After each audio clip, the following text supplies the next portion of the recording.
पहली दफ़ा हमारा रब्ता फेसबुक पर हुआ। वो सऊदीया में जॉब करता था।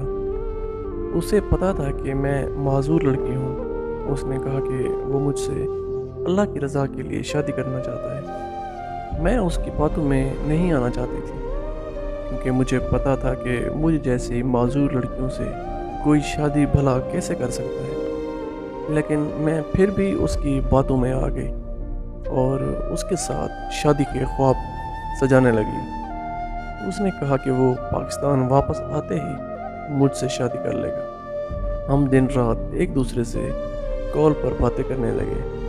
मैं उसके प्यार में इतनी पागल हो चुकी थी कि जब हमारी बात नहीं होती तो मैं मरने वाली हो जाती थी। फिर एक दिन उसने बताया कि वो पहले से ही शादीशुदा है और वो मुझसे दूसरी शादी करना चाहता है। मैं मोहब्बत में इतनी आगे निकल चुकी थी कि मुझे उसकी दूसरी बीवी बनना भी मंजूर था। फिर वो पाकिस्तान वापस आया तो मुझसे बहुत कम बात करने लगा।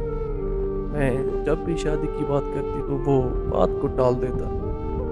फिर एक दिन उसकी बीवी को हमारे बारे में पता चल गया और उसकी बीवी ने मुझे कॉल करके बहुत बेइज्जत किया।